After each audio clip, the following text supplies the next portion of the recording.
And we're back with another episode of the Lakers Fast Break podcast. It's Gerald Glassman coming right back at you here from Lakers Fast Break, Pop Culture Cosmos, where we cover the latest news and trends in pop culture each and every week, twice a week, wherever you get your podcasts, and on radio stations worldwide, plus also as well inside sports fantasy football. Joe Soros here.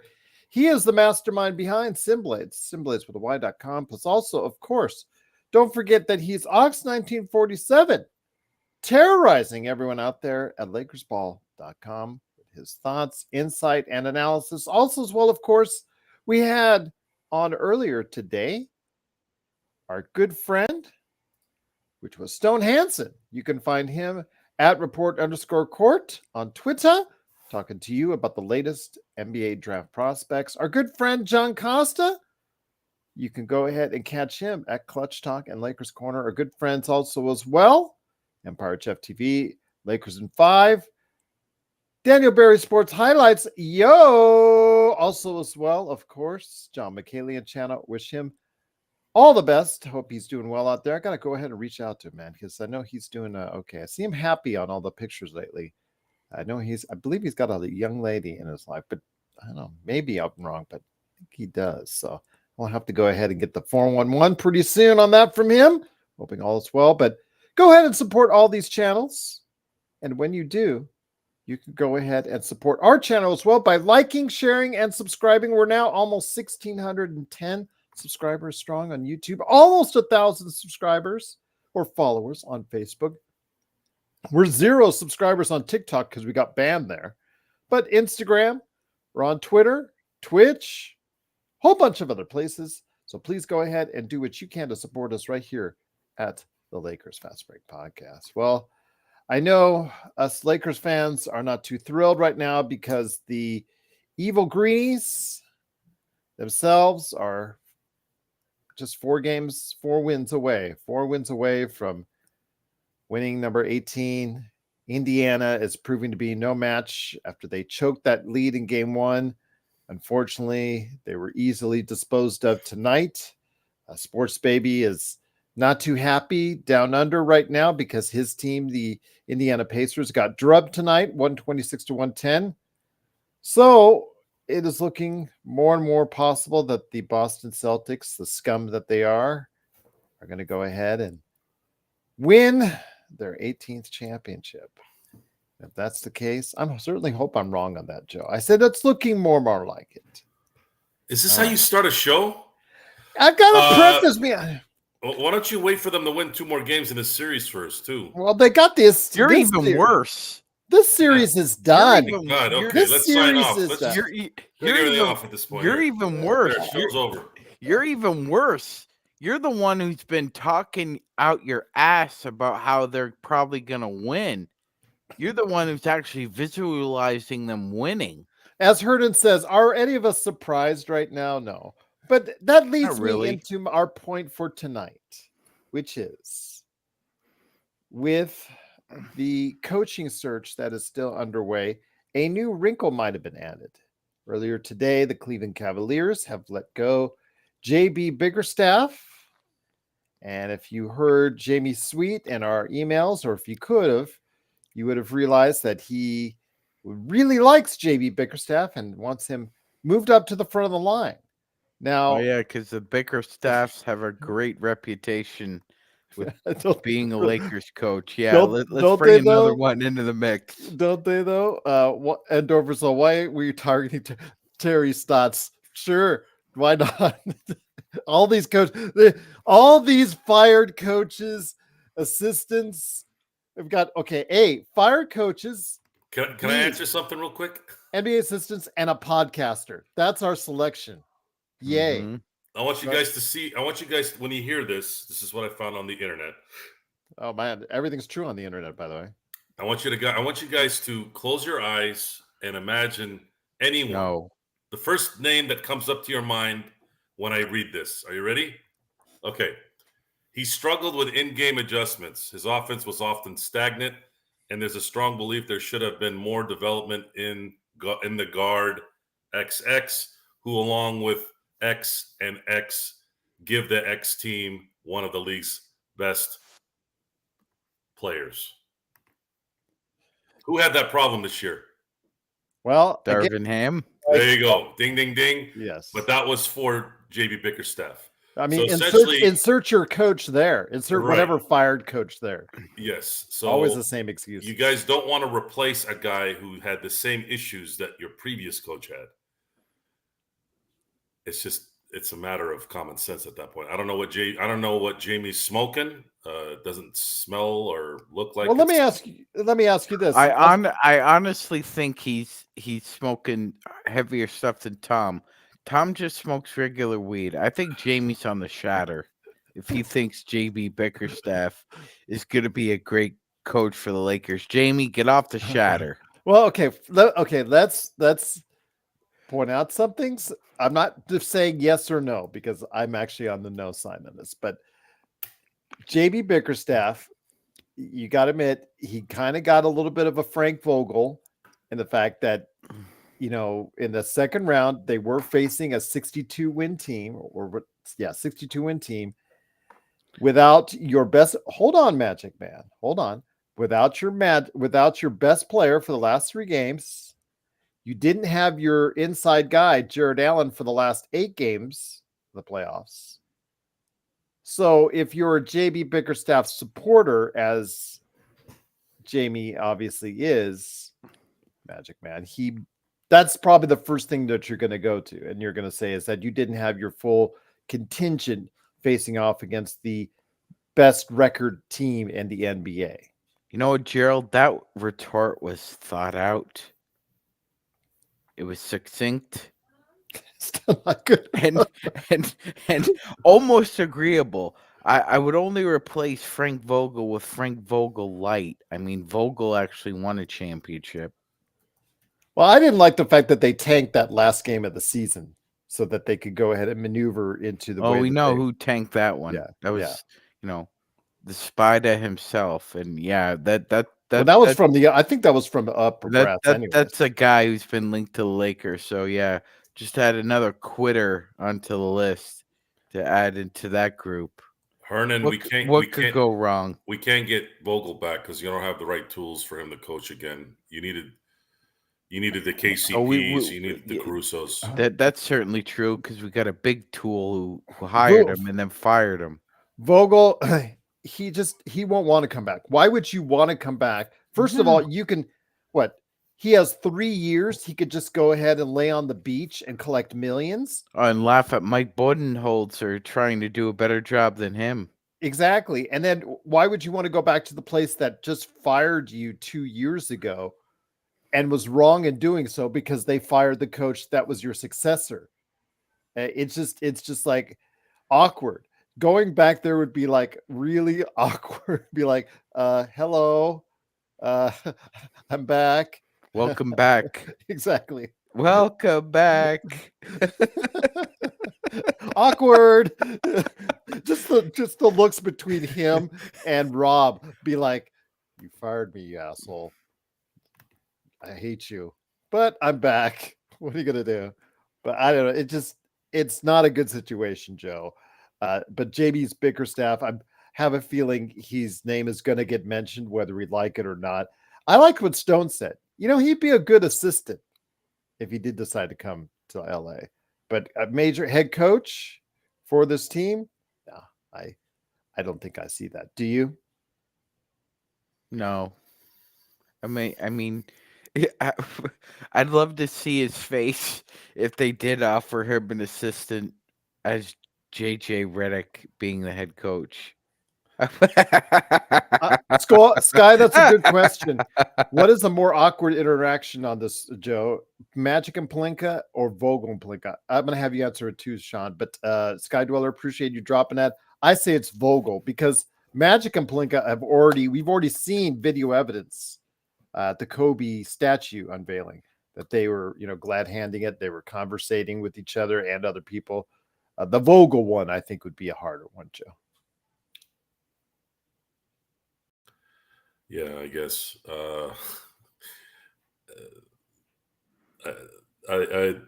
I mentioned this in the last show earlier today. The Lakers are in a really bad spot. Really bad spot.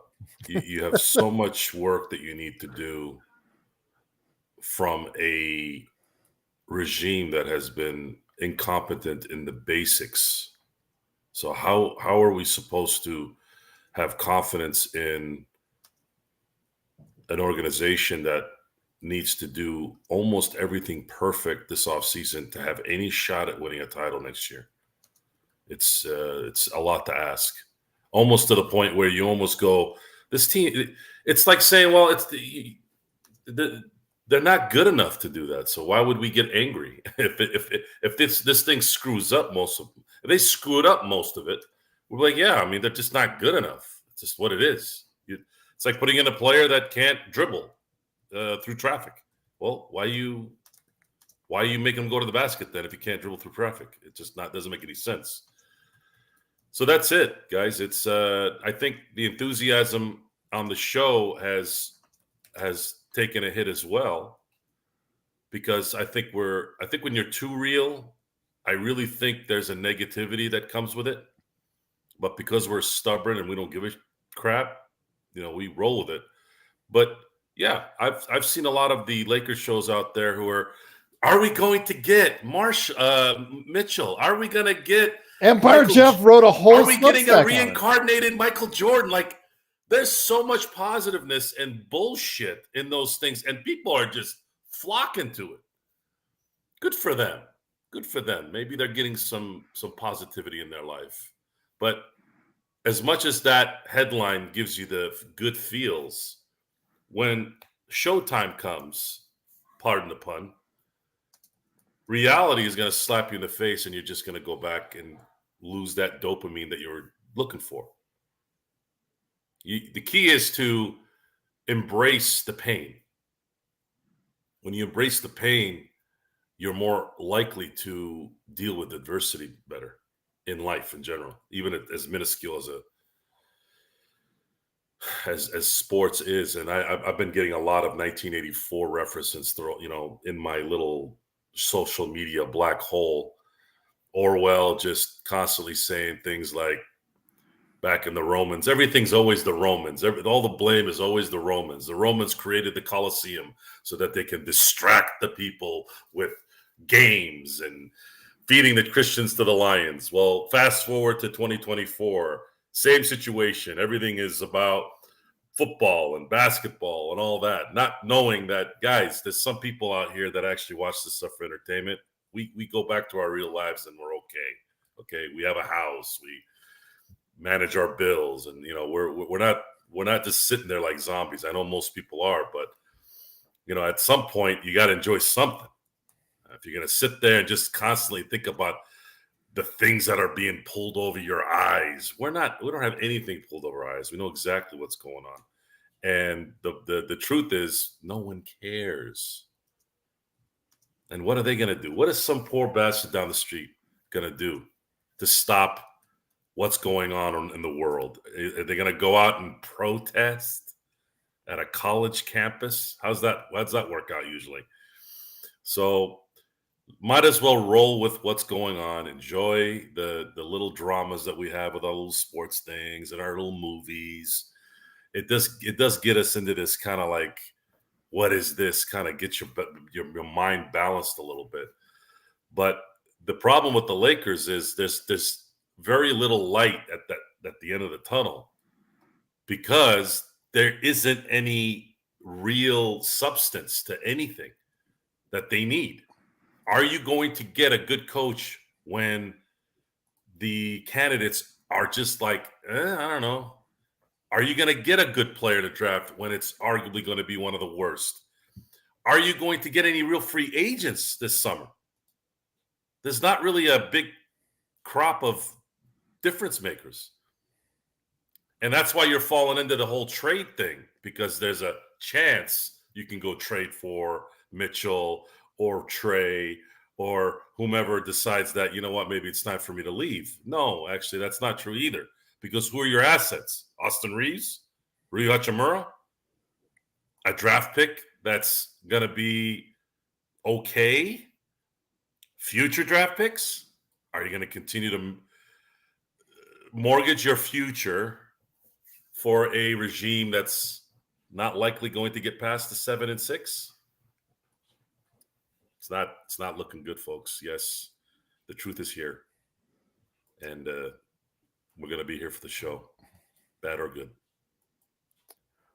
Once again, it is the Lakers Fast Break. It is Joe Soro, Magic Man Sean Grice, and me, Gerald Glassford. Thanks so much again for watching this thing. Truly appreciated. Magic Man, Joe said it well, and I know it just seemed like he was coming to Jesus moment for him earlier today, and what he expounded on just now, Magic Man, is something I've been saying now for quite some time about what the inevitabilities of this offseason won't bring for us. It doesn't bring a magic fix. We don't have enough, sorry, pardon the pun. We don't have enough number ones to get out there. We don't have enough assets to push out there to bring in those vital pieces that can get us back into really the top end mix. At this point in time, it looks like we're going to get more expensive and less competitive in the years to come. Magic Man. Absolutely. The middle. The long Purgatory. long journey to the middle. And Gerald, this team, if the Joker thought Gotham City needed an enema, the Lakers need that and a root canal. It's just, Those are not fun, by the way. no, they're not. I've fun, had 4 of them. They're not fun, but that's exactly what this organization needs in the worst kind of way. Pain on both ends. Because it's just painful watching being in the middle. There's nothing worse than that, than mediocrity, Gerald. There really isn't. I mean, if if you're trying to be a bottom feeder because you think that you can grab a transformational player, that's at least a plan. Or you could spend your way like the Warriors did and find yourself in a slower ether of purgatory. So there's no right way to handle this other than what Stone says. You just got to flush it.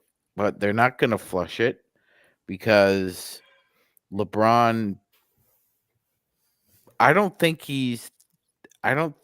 people are going through the turnstile to see him anymore. That those days are over. I don't think people are going through the turnstile to see Anthony Davis. That day never happened. I think that we're in a position now where we're that fish out of water that's just trying to catch any kind of homeostasis to stay alive. It's really I hate to use that 7-letter word, but I'm gonna use it, Gerald. It's pathetic. Oh, sorry, that's 8. It's just tough to watch. And yeah, Soro's right for the most part. But you don't have to like it either. You don't have to like it. You can be resigned to it. But you don't have to like it. And I think that I disagree with him in this sense where he says that we're part of the problem, because that's really not true. I mean, essentially what's happened now is the NBA and its partners, and what I mean by that is the 30 owners and the shareholders, which are the players, not to mention you have your corporate vestigial with ESPN, TNT, and now what's going to be NBC and Amazon. They really don't care what American audiences and what the West thinks anymore, because most of their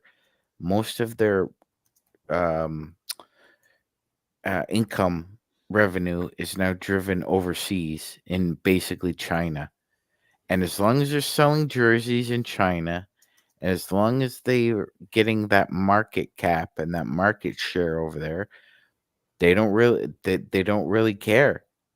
So I think it's kind of a cop out when people say, "Well, we're part of the problem because we keep watching this." Well, when there comes a point in time when a country like China stops watching and getting tired of this dreck, that's when they're going to start to panic. That's when they're really, really going to clutch their pearls and really start worrying about the future of this business that is the NBA.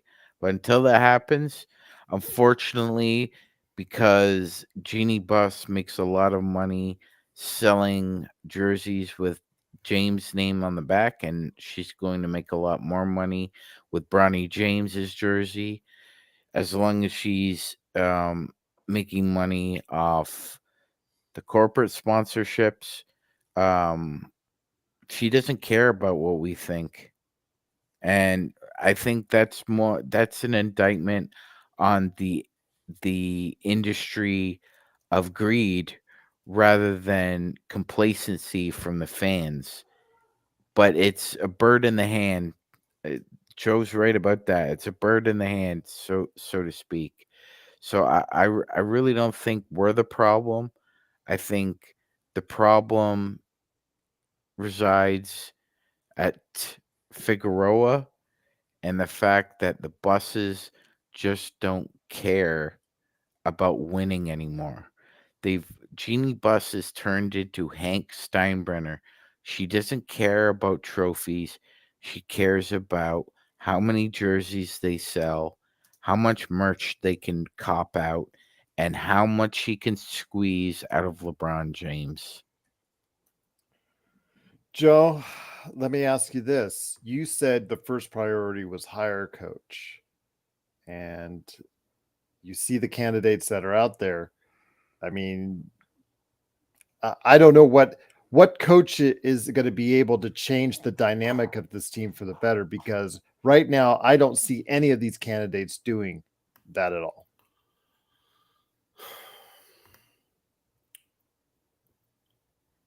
My feeling on who you have to bring in is at least a coach that was coached last year as an assistant in a winning environment. And that would be the step one.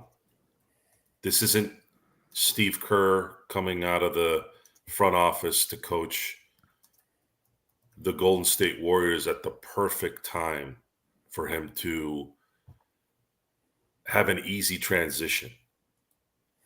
I'm not saying he's not talented, but the Warriors were going to win championships even without Steve Kerr. Maybe they don't win 4. Maybe they win 3. Maybe they win 2. I don't know. But I believe that there are certain coaches that perform better when the team is stacked. Because there are some teams that are stacked that get bad coaching and they don't win. Scott Brooks comes to mind with Oklahoma City Thunder back in the day. Doc Rivers comes to mind. Some guys just can't. It doesn't matter, right? But I feel that you need someone coming from a successful program who coached last year as an assistant and take a shot that way. If it doesn't work in a couple of years, it's not. It is what it is. It's just not. There's nothing we can do about it. But at the same time, it's going to go back to the same issue that we talked about before, and that is, will LeBron respect that coach? If he doesn't, then we're likely right back where we were before. Except I do believe that Darvin Ham was a terrible coach.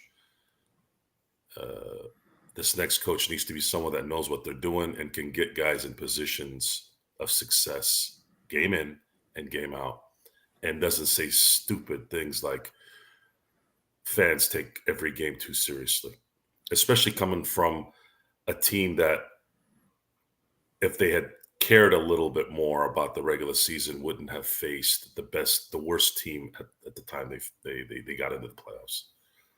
I mean, that just shot back in his face by saying something that dumb. So it was always poetic.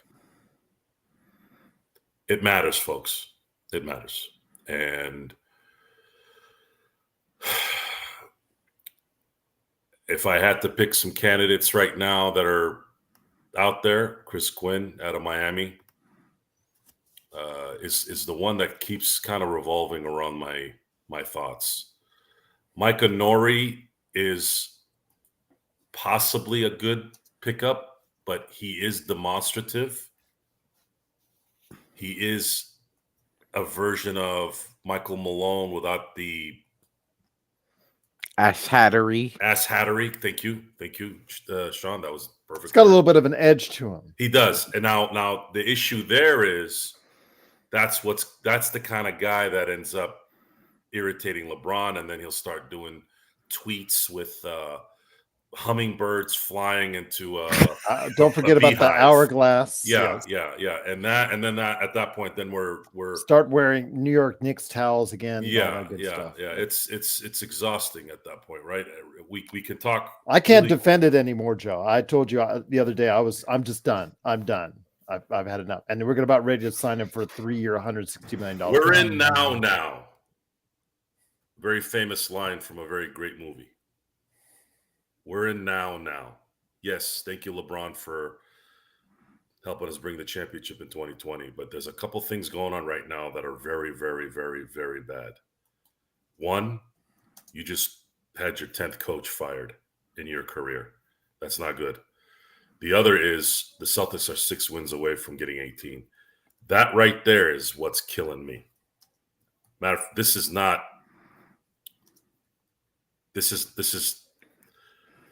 the reality. I know we use that a lot, but the reality of what needs to get done here between now and free agency.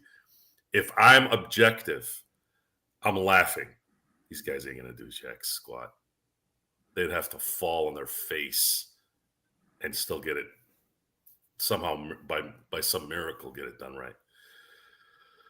But yes, sports baby, LeBron at this point is the problem, because he's going to take up a lot of money.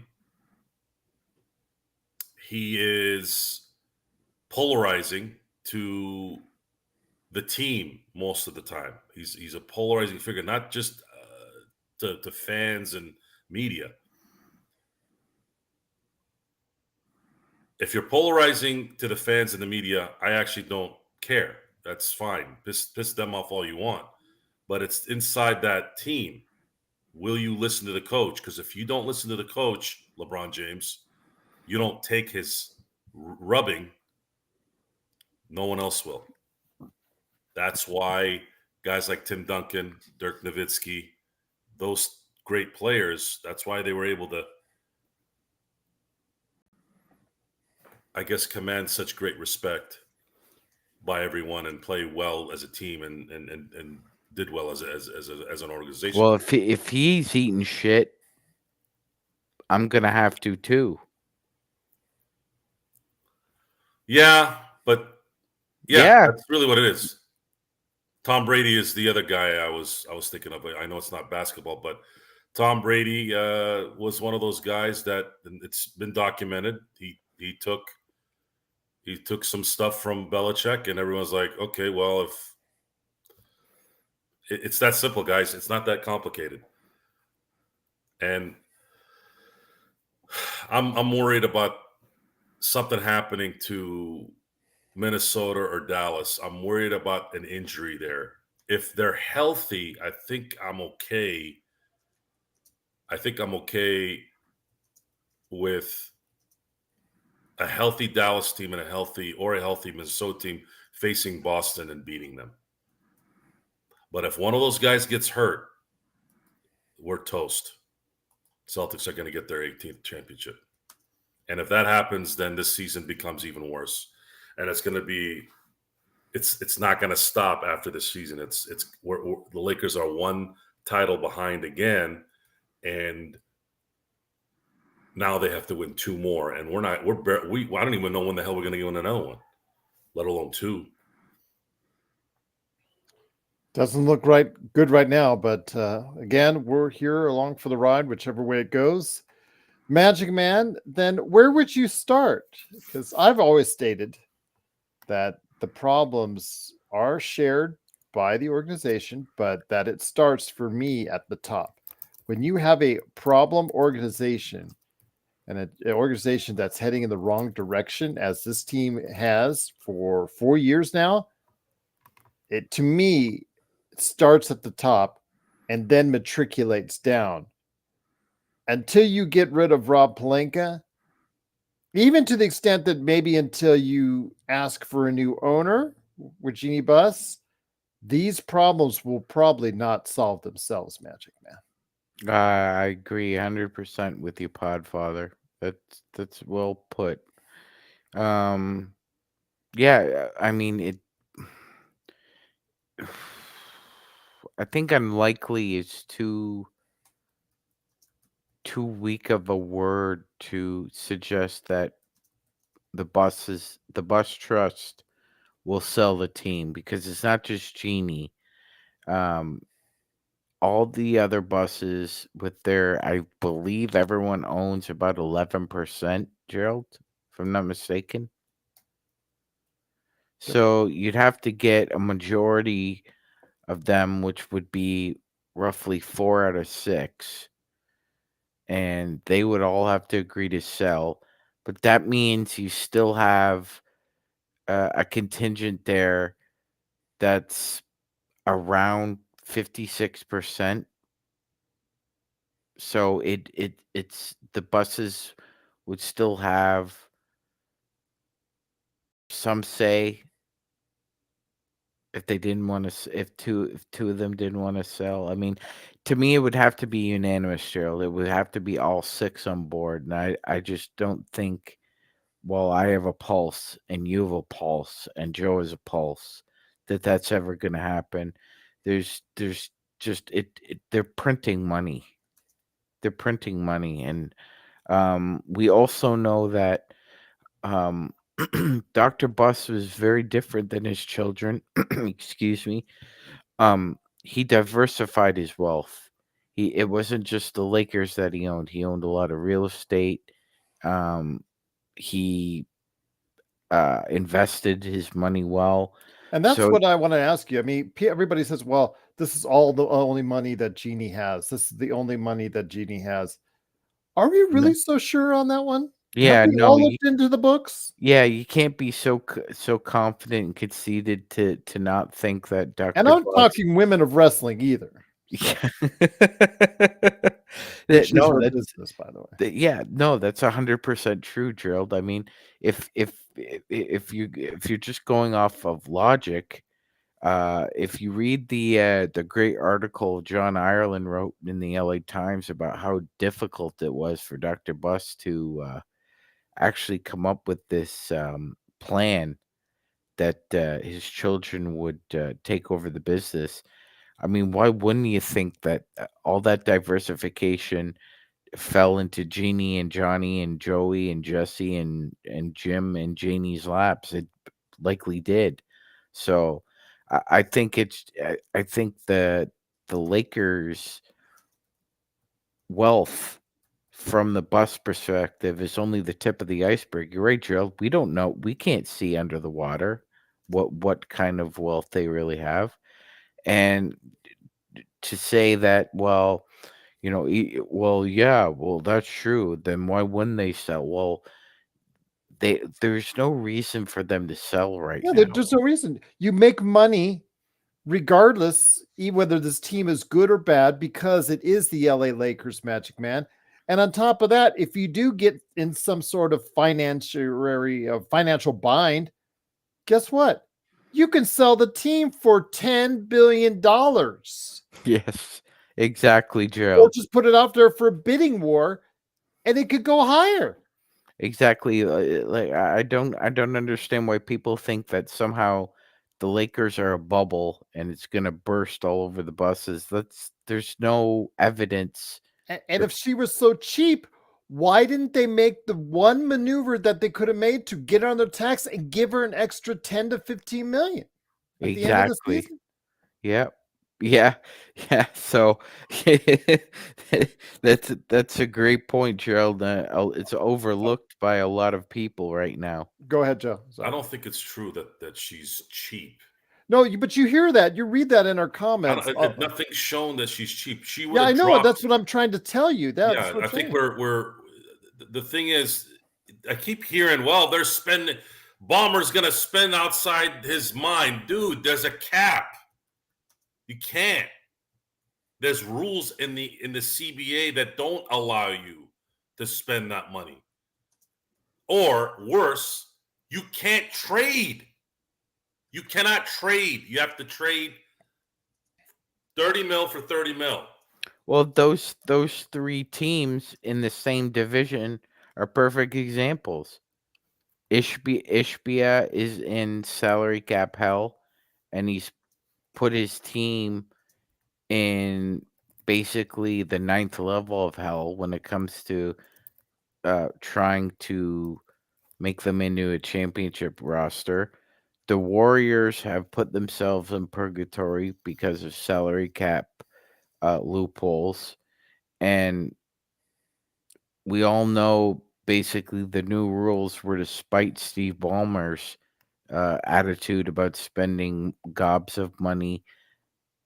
So that's essentially true, Joe. You can't spend your way out of a problem anymore in the NBA.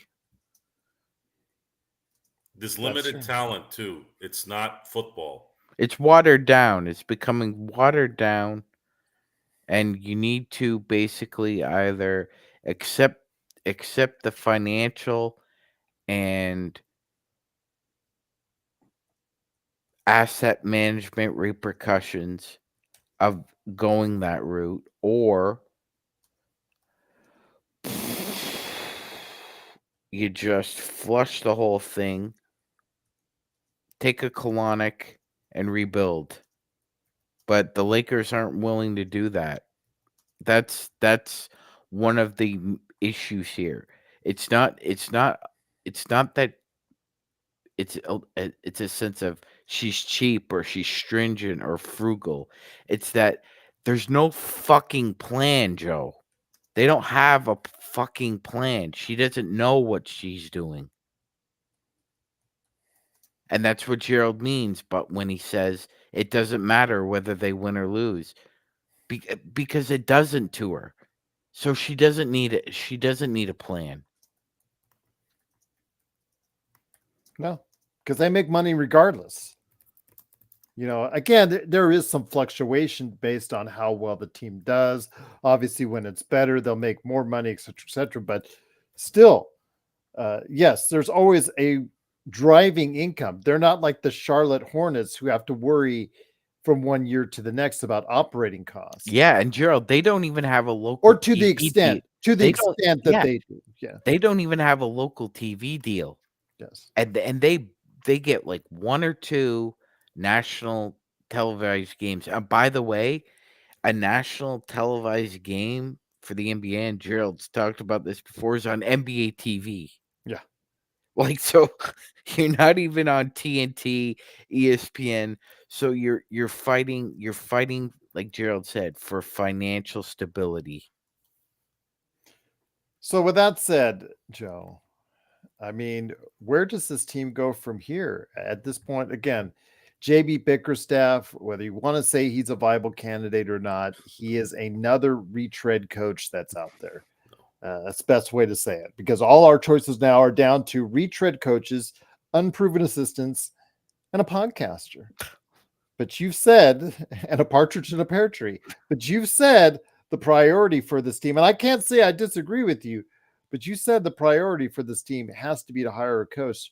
So at this point, if none of the candidates inspire enthusiasm from you, what do you, well, let's say you have 7 job candidates that are out there, Joe, and you need a specific position filled, and none of them are inspiring you.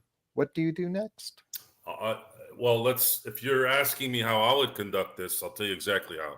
Yeah, but I'd love to hear it.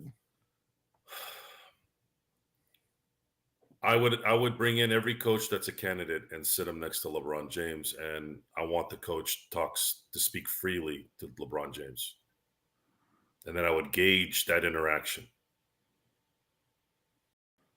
If I get a feeling that LeBron's not going to listen to either one of them, then the next conversation is to talk to LeBron about sending him out.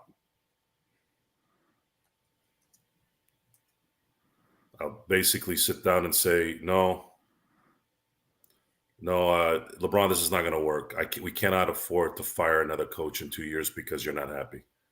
What are you willing to accept to ship him out? What's your bottom line? It's going to come down to him. No, it's not. Here's what happens there. I'll explain. He has to opt out, right? Didn't he already opt out yet? Did he opt out? I don't know if it's official. No, they can't opt out until after the season. Until the season's done. What the Lakers can do is specifically after the end of the season, and they changed this in the CBA, they can negotiate. They have a window of negotiation from the time that the season ends to the free agency season. How long is it? 10 days? Well, whenever this, if it's a sweep, Okay. Magic Man, or if it's 7 games. I mean, it's all varying from whenever that buzzer from that last game ends. So, all right, I'll have to look that up again. But it is from the moment that the season ends that the teams can negotiate with their own potential free agents.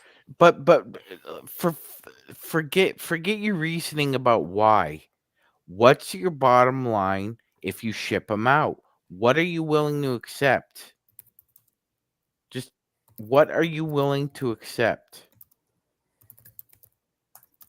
It's interesting that you say that because in the NHL it's a little different because wasn't there a trade a couple days ago between hockey teams? Yes. I don't think the NBA can do that. Can they? I don't think they no, not a deal that monumental, Gerald, but there have been trades made. So an Atlanta can deal with let's just say for instance, like Brooklyn Nets right now. Mm-hmm. Okay. Mm-hmm. Okay. Yeah, because not too long after, if I'm not mistaken, Gerald, the Denver Nuggets and Indiana Pacers executed a trade last year. That's a good point. Yeah. So, but I trade that monument. But let's just say for shoots and gurgles, what's your bottom line, Gerald? What would you be willing to accept if you are determined, you've made a plan that we can't go down this road with LeBron James? It's not financially responsible. It's not organizationally responsible at this point.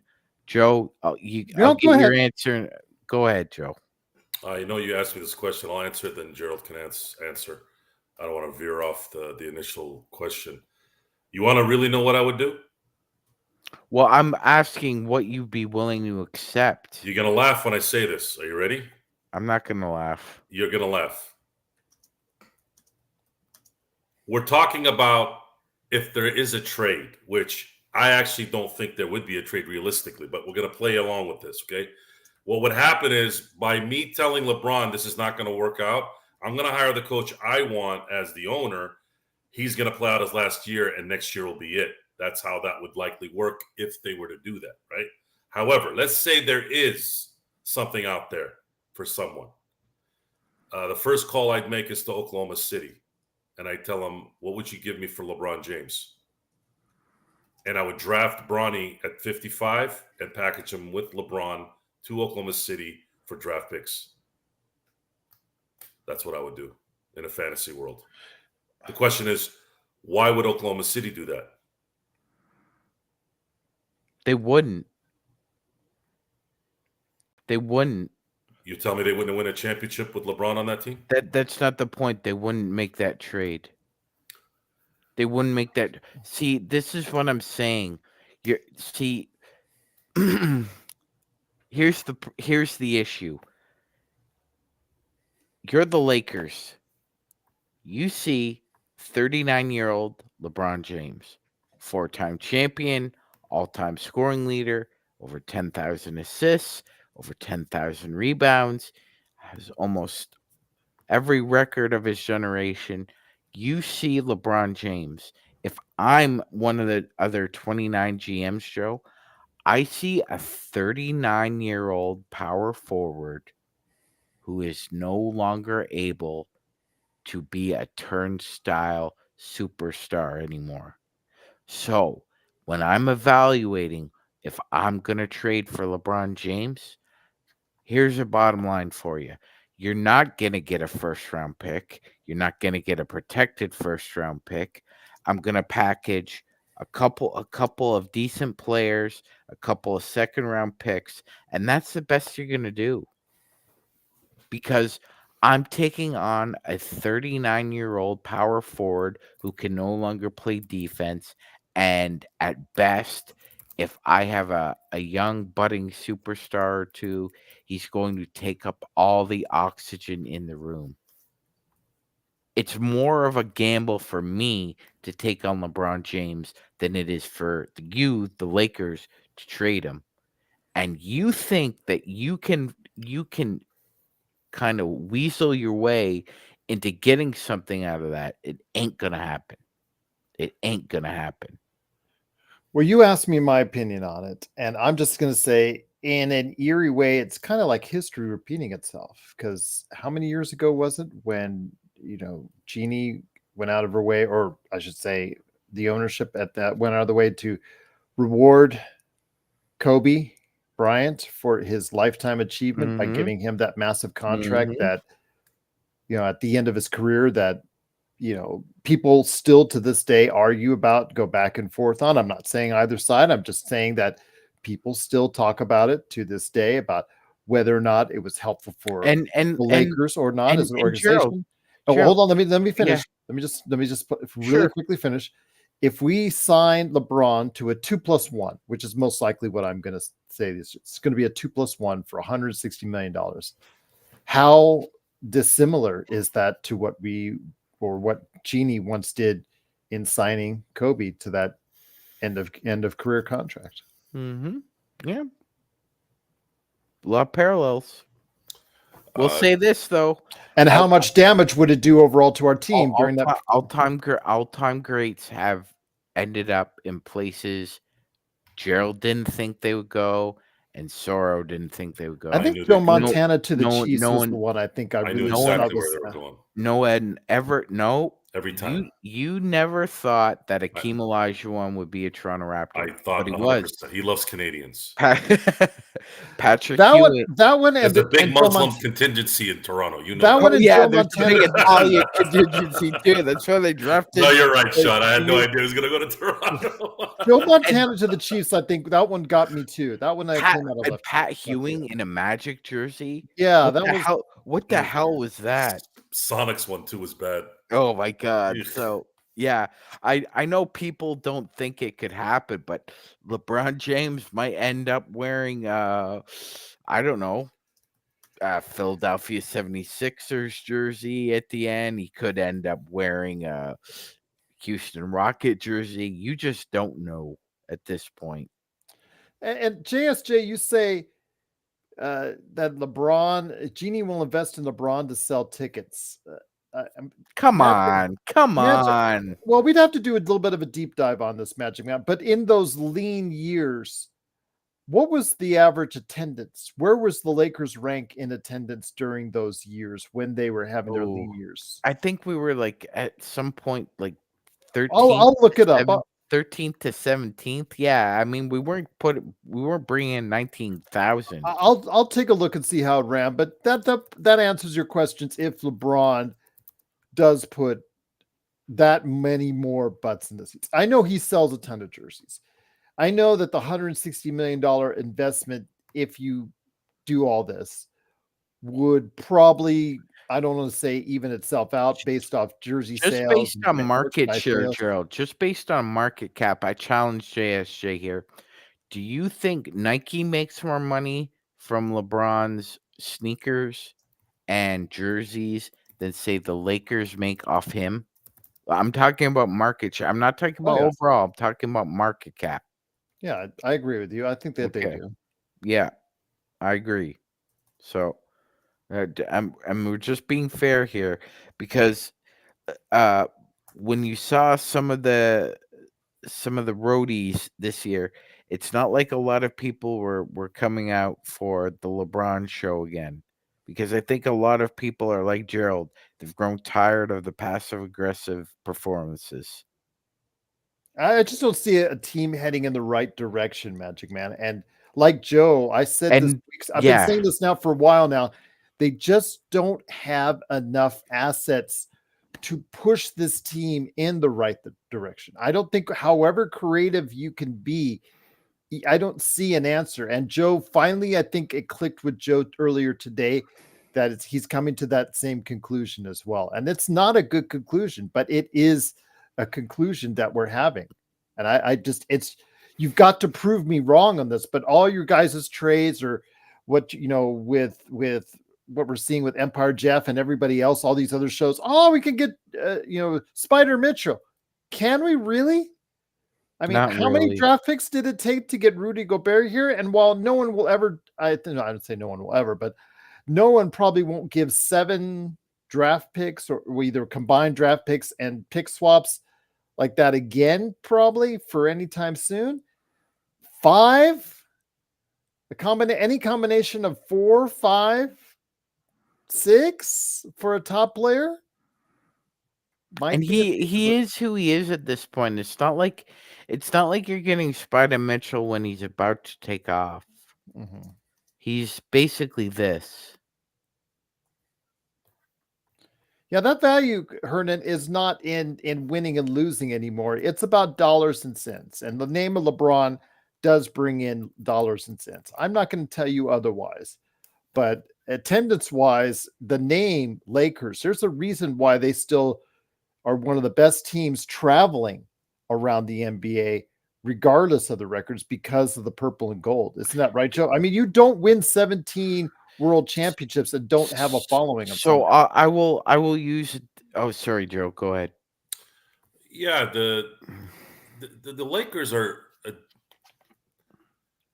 the Lakers fan base,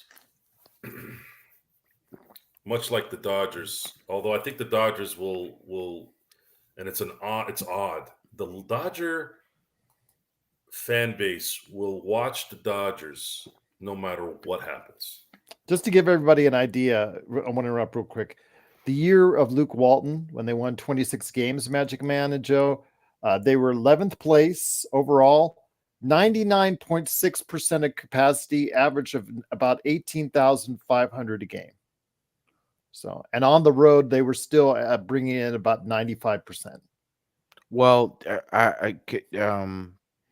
it's interesting because LeBron missed most of that second half with a No, groin this is the injury. first year. This is Oh, the pre-LeBron. first year? Oh, okay. Yeah. Okay. This is pre-LeBron. This is Brandon Ingram and the Ingrams. Yes. Hernan says, Joe, please admit we are the most hated fan base in the NBA. Let's be honest, please. No, I'd probably say the Celtics. I would No, it could be counter the- I could be would the I Lakers. would It count might I be, would yeah. counter that argument A lot of people hate us. You're that right. people are making, okay, that people are making out there, that you're making about LeBron James with another sport and another transformational player. You know who else sold a lot of tickets and people came to watch him play, Gerald? Who? Yes. Lionel Messi. But eventually, Real Madrid couldn't get a bunch of zombies in that stadium because he was over the hill and the mystique had worn off. And that's why Lionel Messi ended up playing in the MLS. Don't fool yourselves out there into thinking, oh well, he's looking for greener pastures and opportunities elsewhere. If Real Madrid or PSG or freaking Dortmund FC in freaking Germany would be willing to pay him 70 million a year, he would have played for those ding dongs in Germany. But eventually it wore off, and he wasn't the player he once was. He was over the hill. It's slowly happening with LeBron, Gerald. We both can see it. That's the problem you have. I mean, again, Genie, by signing him, knows about the fact that it's just about as much dollars and cents as it is wins and losses because of what he can garner for an organization. And go ahead, Joe. Let's bring Joe real quick. Don't say that, guys. Unfortunately, oh. And we are the problem because we watched all 89 games this year. Okay. Doesn't matter. And then we talk about it. How many shows did we do in those 89 games? More than I care to remember. Yeah. How many hours? At least 300 hours. Yeah. We're the problem. If you really want to solve the attention issue to the details, you stop watching. But see, here's the thing. Sports rigged the television part of the business. Therefore, anything that comes to the gate and orders food and all that's all extra money that goes in their pocket. We saw with COVID that they don't need fans to be at these things anymore with the TV contracts. The Charlotte Hornets can exist whether they're in Charlotte, New Orleans, Saskatchewan, doesn't matter where, because they're an NBA team. NBA team has value. Look what Jordan sold that horseshit of a franchise for after owning it for what? 15 years, 16 years? I don't know, however long. We already did shorts, Alan. I'm not good at shorts because I'm tall.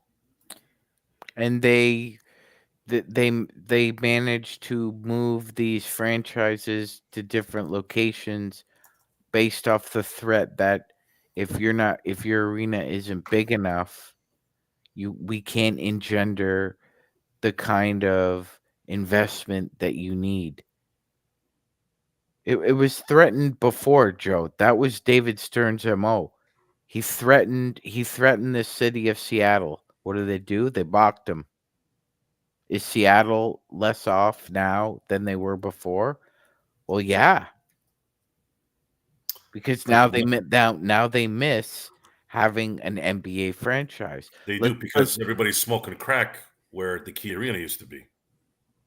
And then that would clean it up if they that's one sociological problem, but you know what? This isn't a sociological philosophy class. This is the Lakers Fast Break. I'm just using that as an example.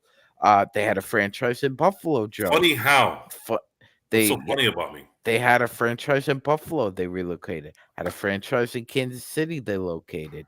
Had a franchise in Omaha, Nebraska. Had a franchise. You see where I'm going here? It's actually Kansas City, Omaha. For 1 year. Yeah. Anyway, what my point is that poverty franchises move all the time, but they don't make up the market cap. Would you consider the Raiders a poverty franchise? Yes, until Vegas. Yes, okay. Until he went to Vegas. Yeah. Yes, but they were in LA at once. They loved it so much they moved back to LA was not good in the 90s. That's why both the Rams and he had an idea of putting a beautiful stadium in Hollywood Park, and LA told him to go F himself. I remember that, and you happened. Guys know that's true. Yeah, look what happened. We put a beautiful stadium in Hollywood Park. Ooh, yeah. I love you. And then I think it was just Al Davis. And the part about Al Davis was what they didn't like. Did he do? Then what did he do? You won't build me a stadium in Hollywood Park. I'm going to move this team to the freaking quarry and build a stadium in a quarry. That's that's the genius of Al Davis and the pettiness of Al Davis. Oh, you won't build me a beautiful stadium in Hollywood Park? I'll take the team to a quarry. We'll play in the middle of nowhere. I still think at some point in time, Genie's going to start getting like that, get a little antsy about wanting a nice shiny stadium, especially when that Clippers arena with all the nice bathrooms are finally finished. Pale, that doesn't make any sense because why is it cheaper to buy crack than regular Coke if it's the same ounces? You know what? Can we not have this conversation on this forum? Hey, I'm giving the people what they want. They ask, I tell or answer. How do you? I don't know. I have not used either. So Excuse me, Gerald. Excuse me. I'm talking about math here. I'm not talking about crack. How do you know Coke what the street level stuff. kind of crack is? You learn all sorts of things running simply. Yeah. You put in turf and you know the price of crack. Great Pale Fox is like, oh, can I tell you? How does Pale sure. Fox know that? Hey, Pale Alan, Fox, you know that moment you Pale said you were going to Fox, get banned? you- That moment Pale may be Fox, coming I sooner want rather you than to later. send a picture to LakersFastBreak@yahoo.com because I don't think you have all your teeth. You can tell he's from Canada with the way he says Yahoo. I don't think you have all your teeth. If you're willing to critique Joe about the price of crack, I don't think you have all your teeth, bro. I think you learn from people in all walks of life. You don't learn much from a crackhead, Joe. Sure you do. You learn what life lessons? You learn what not to do. What life lessons have you learned from a crackhead that back in wasn't 2019 when I created this channel, never did I imagine we would go 5 years later and start talking about rock and crack cocaine. And what are you talking about? You got people smoking dope on the show. Well, actually, marijuana is legal in California. Oh, it's legal to steal under stuff under $900 in California. Who stole the $900 worth of merchandise on the Lakers misdemeanor? It's a misdemeanor. You don't even get. It's not even a felony. So what? In order to be charged for a felony, you have to rob. What point are you trying to make? My point is, what's legal and illegal are irrelevant these days. Well, you made it relevant when you said, "Well, you got people smoking dope on the show." Don't try to change the story in what I said. That's what you said. I'm saying. And on that note, I'm saying Gerald's talking about. Joe, chocolate chip cookies and milk. Stabs you in the eye. My first few weeks watching the show and being on the show, all of a sudden I see some old man with a hat on.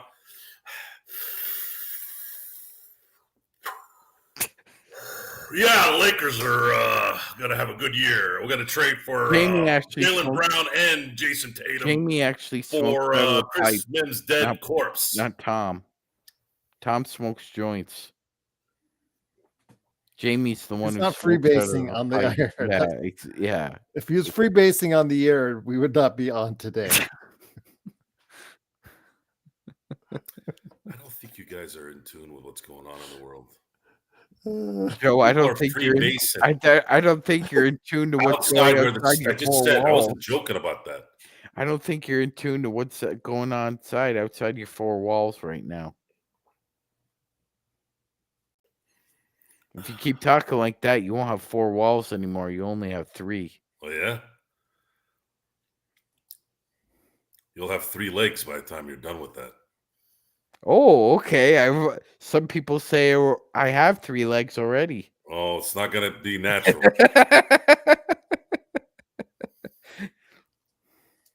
There was a picture. Was it what was the picture? It was a picture of Eddie Van Halen next to David Gilmour. Okay. And David Gilmour had a credit card and was moving around some snow in a what looked like a taxi. It was just casual, just like Eddie Van Halen was just like looking around, waiting for him to get it all ready. Welcome to the 70s.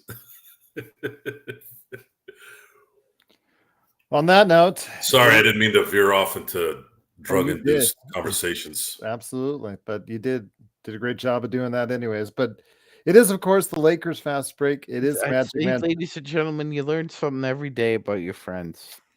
That makes sense, Bloodhound, because most people who use the powder got more money, so they're more apt to arrest those guys versus the ones that have the other stuff.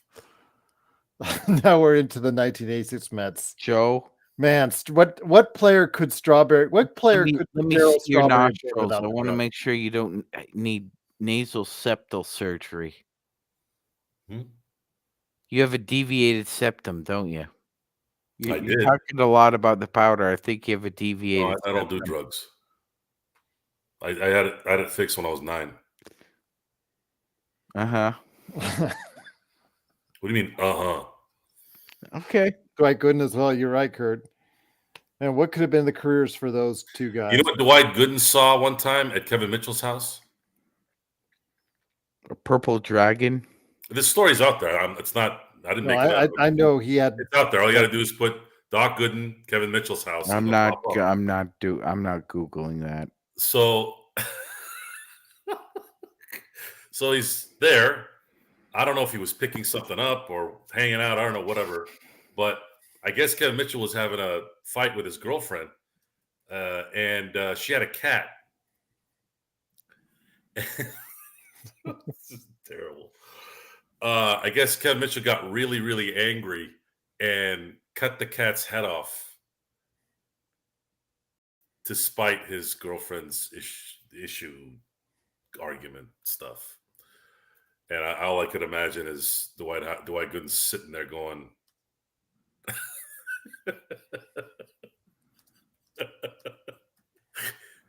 And see, ladies and gentlemen, that's why in a former life and today you have paramedics who actually go to calls like this and have a job because of morons like Kevin Mitchell and Doc Gooden. Because if there weren't so many morons, you wouldn't have to need all these first responders. Darryl Strawberry. How great would have you been without the drugs? he would have been a Hall of Famer. Yeah. And Doc Gooden would have been a Hall of Famer as well. Yeah. Without a doubt. I agree. I watched them at their very short peak, and they were really good.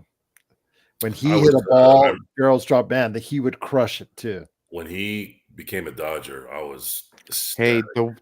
the 1 year Roy Tarpley got off the junk. He almost beat the Lakers and went to a final. So Good point. Yeah, 1988.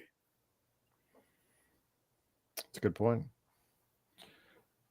Man, those old Mavs teams, and Frank remembers some, I'm sure, like James Donaldson, Roy Tarpley. Oh yeah, yep. Stanley Roberts was a player. Brad Davis. I Yeah. know they exaggerate sometimes. They're talking about how Stanley Roberts was in Shaq's league or whatever. I'm like, yeah, maybe at the beginning, but no. Just think, man, they were on the same team together in college. That's unbelievable, Gerald. What do you think about And Chris Jackson, and they did not win a national championship. Fox is talking about stuff that makes sense at least. Loyola Marymount was better than them. You're telling me Coke didn't help Lawrence Taylor become the greatest defensive player ever? Well, if actually they lost during the season, but by the end of the season, yeah. But I mean, did Coke help Tony Mandarich when he was lined up against Jerome Brown and Reggie White, Joe, on Monday Night Football? How did that work out for Tony Mandarich? I didn't know he was on Coke. Yeah, I thought it was just on the juice. No, or he couldn't juice in the NFL. No. Did that help him when he had to take on Jerome Brown and Reggie White? How about that, Pale Fox? How would you like to have that matchup? Yeah, you know what? You're a pretty good left tackle, but tonight you're going up against Jerome Brown and Reggie White. That Philadelphia defense. And you're half in the bag. Jerome Brown, Reggie White, Seth Joyner, Eric Allen. I mean, I look back on that team. I remember those years vividly. They're off the Cowboys, Niners and the Redskins in '91 were a juggernaut. They won 9 or 10 games a year just off that defense. It's just, boy, that defense was just. You would have never been able to hold that kind of defense in today's game because of free agency. So at least we saw it once. Joe, that House of Pain game, Hopkins broke his nose. Yeah. Yeah, wearing a helmet. Haloti Nada broke Big Ben's nose. It was like this. Bad. Yeah, it was bent pretty It was badly. bent. All he had to do was this on top of his helmet. And by the way, Steelers came back and won that game in the end too, by the way. I don't know what it was about Big Ben. Anytime he got hurt, it almost got worse. You ignited a superhero thing when he got hurt. You ended up getting playing better. When it's readjusted, you never forget the sound. It sounds like a cement mixer. It really does. And Mandrich was a Canadian, right? He was. Redeemed his career a little bit when he was guarding Peyton's Blindsided. He had shoulder issues, didn't he? Yes. Yeah. Badly. Yeah. Needed. He said I thought that was Bosworth. No, it was Tony too. He said at the peak he had to get 3 cortisone shots a week. Yeah, the shoulders took Bosworth out of the game. One hit by Bo at the goal line was pretty damn good. That probably started it. And on that note, it is the Lakers Fast Break. It is Magic Man Sean Grice, Joe Sorrell, and me, Gerald Glassford. Thanks so much for listening. To me, that's a top 5 Monday Night Football game of all time, Gerald. Bo versus the Boss. Remember that. And I'll tell you what, even that if play, you weren't a Raiders fan, you were rooting against that play. No, I love that play because that was beautiful to watch. That's when I was a Raiders fan, was watching him blow by the entire Seattle defense, including Boz, trying to run after him like he's doing like he's on the set of one of his B movies. Yeah, blew right by him, and he went through the tunnel. I remember that distinctly. Why you got a dog on Boz, man? Because I can. I thought Stone Cold was a good movie. What about the other 50 that he made that went straight to video? Maybe he had ethics and didn't. He's better in the Dr. Pepper. Yeah, he is. He's pretty good at those Dr. Pepper commercials. It took him 30 years to finally become a decent actor, and then finally in Dr. Pepper commercials. I don't think you should be dogging on Bosworth. I'll be dogging on Bosworth if I want to dog on Bosworth. Punch in that freaking ear. Yeah, I'm right here. They're both here. 1 here, 2 here. Remember, I can basically count down that whole play, Gerald. It was great. It was just amazing, and just the fact that he was just dusted Bosworth. I think that was the end of Bosworth. Right there. It looked like it was gonna be an inside zone. Agreed, Yaikin. I think the best work he's ever done is be an inside zone because Bo was lined up in the eye position. Yeah. And instead, what do? Left toss down the left hash mark. Gets by 1 lineman. 2 linebackers trying to corral him. Can't do it. He's zipping by the corner, and then all you see is dust. Well, before we head on out, our illustrious audience, including Sports Baby, M24, JSJ, M Easy, are asking about the Chris Paul rumors. He will most likely, unless Golden State does use a little bit of cocaine, will most likely waive Chris Paul, because I think he has like a $1 or $2 million buyout. I think of his $30 million for next season. It's like a $1 million buyout that would make him a free agent.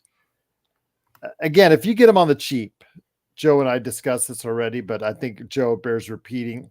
If you're able to get him on a minimum, I can't see why it hurts your team any more than you getting Torian Prince at $4 million, or Cam Reddish, or Jackson Hayes, all these other really low end deals that didn't work out for you. Mind you, I don't expect it to work out like Dallas did. That they found success with Derek Jones Jr. on a minimum contract, but yeah, Chris Paul on a minimum contract as your backup point guard could be worse. Could be worse. Could be worse. Could be worse. That being said, we'll never win a game with Scott Foster reffing next year, Gerald. Oh, Eric, they will not eat the rest of the Monty Williams contract. Good God, no. $60 million left on the no. And unfortunately, that job has really revealed a lot of warts. Yeah, I do know Trajan Langdon got the job today running the basketball operations with Monty Williams as a head coach. Yeah. Yeah, that's it's so funny, Gerald.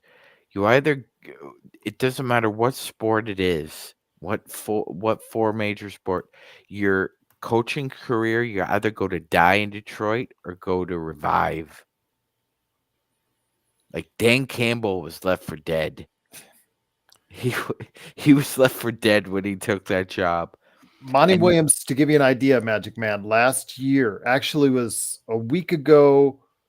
It's a week from today. At the end of this month, 1 year ago, he signed a 6-year, $78.5 million contract. You're asking Detroit to eat the rest of that contract? There's no way Tom Gore's going to eat that. He may be one of the richest owners in the NBA, but he's not dumb. Got to sell a lot of pizza in order to do that. Mm-hmm. Yes.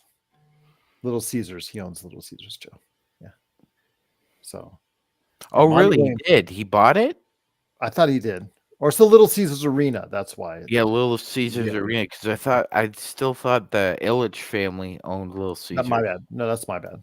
Just because I associate him with the Little Caesars. Well, I mean, to be fair, they can't afford their own arena, Gerald. They have to share it. But yeah.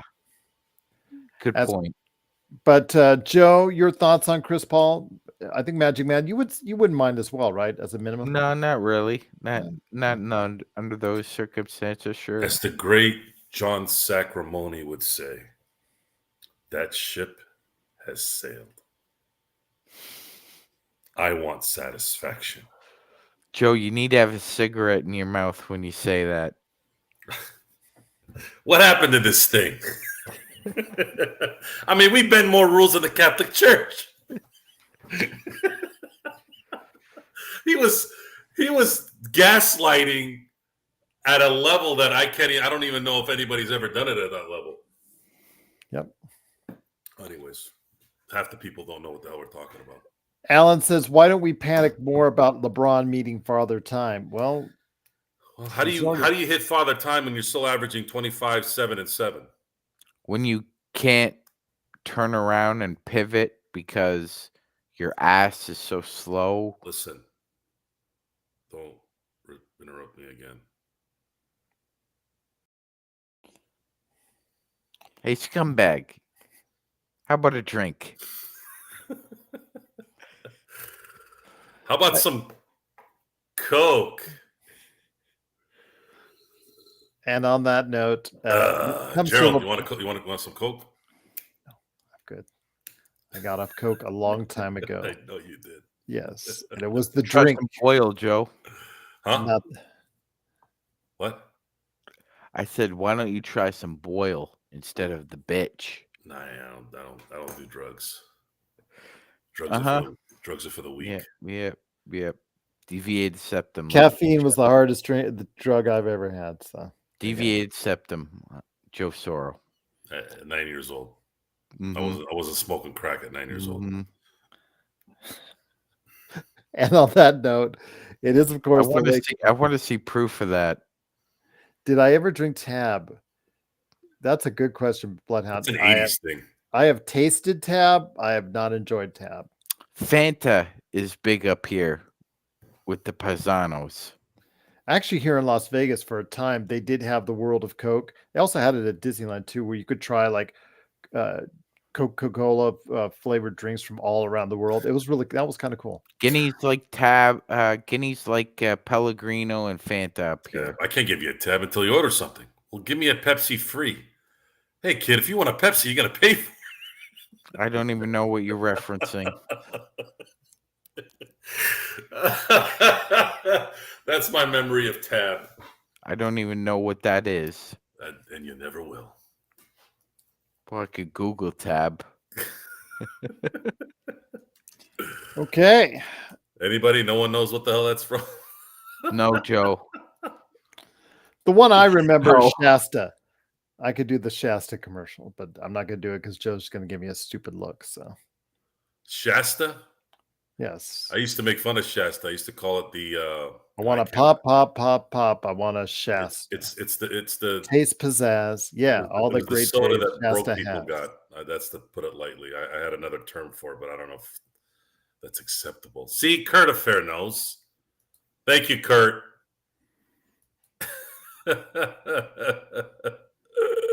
Does beer have sugar? People used to. All carbs have sugar eventually, unless you burn it off. When you used to say you like ginger ale, people used to say, "Oh, why are you sick all the time?" And now it's a popular drink. All of a sudden, I don't know why. Because it's made from ginger, Joe, and ginger is good for you. I know, but what if it tastes like crap? Well, ginger ale doesn't. Okay, so if you blend broccoli and water and drink it, is that gonna be good to drink? It's good for you, right? Yeah. Why did it get so quiet between you two? I don't understand why. You like that? Yeah. No. Okay. You're getting really weird in your autumn years, Sorrow. After the cocaine thing, and this show went. Well, he brought it up. He likes talking about it. Jumped the shark, literally. Hey, he does live in San Diego. They are party capital. Yep. Mm-hmm. Rubina says when he visited Townsville, Australia, he enjoyed drinking. Come on, Sorrow. When you were at SDSU, nice. You saw more white powder than Nestle. Mm-hmm. So I told you, man. I come in I look like a cop to most people, or a chaperone. They don't. I didn't say you did it. I said you saw more white powder than Nestle. I've never seen white powder. Bullshit. You at a party? Never. He's lying. Not lying. Okay. You lie. I'm telling you guys, I don't like drugs. Just say no. Deviated septum. I think Sean is always trying to prove you wrong, Alan. Well, it's because Alan's always wrong. It's not too hard. And on that note, it is, of course, Magic Man. There's nothing to prove. It's already done. Joe, I challenge you, if we ever get together as a group for Lakers Fast Break, I challenge you to arm wrestle Alan. Why? Because that's something I'd like to see. I don't touch people. I think it'd be like the time Quint challenged the big Chinaman and almost broke his hand. Yeah, I don't know. Where does Alan live? He lives in Florida. New York. I thought no, it's Florida. I think it's Florida. Yeah. He used to live in New York. Mm-hmm. God, we now know the lives of our audience members. That's scary. Mm-hmm. Is that it? Oh, you went silent because, I think Alan could take you. Sure. If it makes you feel better. Alan says, what's your bench press, Joe? 135. He probably goes about 350, Alan. I can't do 350 after surgery now. Okay. But you could before. I could if I worked out crazy good for about a year, because it's not what it used to be, but I'm actually thinking about doing the stem cell thing, because I have a minimal amount of arthritis in it, and there's a little bit of the MRI picture shows some of the cartilage. Can it be like South Park and like Christopher Reeve was with the stem cells? Yeah, eating the baby fetuses. Yeah, that's exactly how it would work.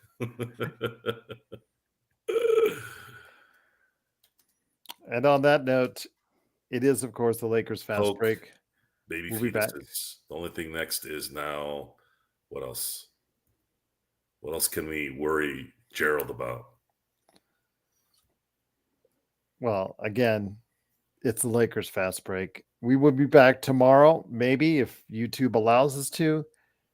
Again, it is the Boston Celtics up 2-0 with their victory over the Indiana Pacers. Sorry, sports baby. You had your chance. And you blew it. And you blew it. Well, he didn't blow it. Well, his Siakam team blew did. it. Siakam, Carlisle. Siakam blew it. Yeah. Absolute, just talk about just dead brain. What the hell was he doing? Let the ball go out of bounds. Anyways. Halliburton, a couple of key mistakes as well. So. And on that note, brain cell surgery in the last 2 minutes.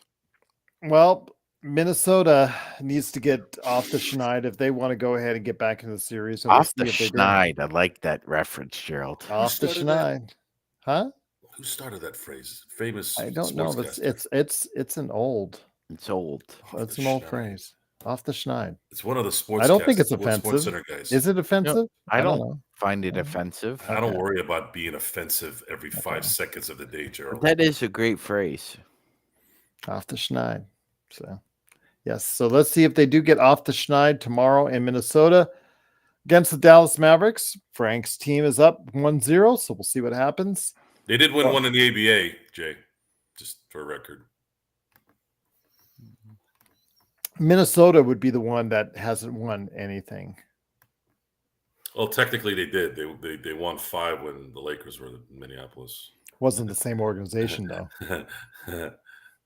The Lakers night. Oh, you mean the ones that Bill Simmons doesn't like to count?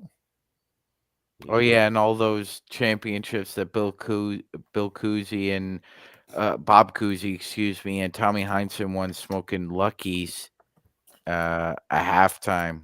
Yeah, those don't count either, Bill. Oh, what JJ Redick says about when the they Plumbers? played 6 teams. Yeah,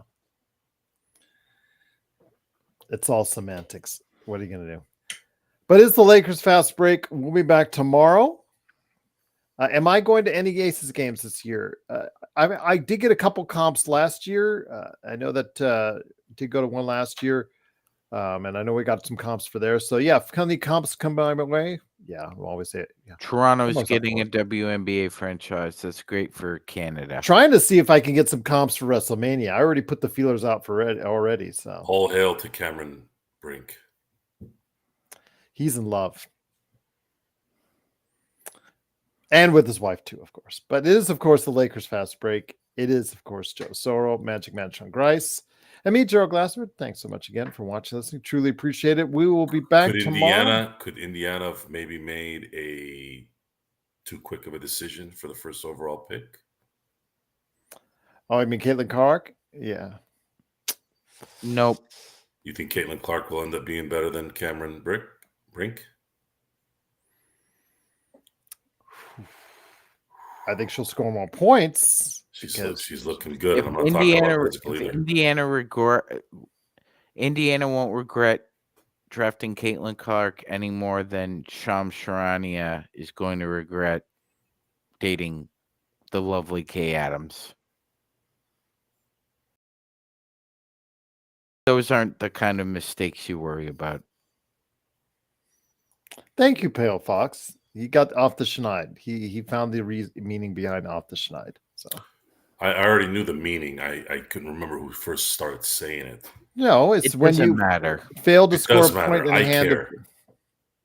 Well, nobody cares. I what you care. about. Nobody cares what you care about. Feel like sometimes like I'm a kindergarten school teacher sometimes with these two. But it is, of course, the Lakers Fast Break. Truly appreciate you joining us. Of course, we'll be back tomorrow for more fun and I hijinks. drink your milkshake, Joe. How about I drink it up. As only we can give it to you right here at the Lakers Fast Break Podcast.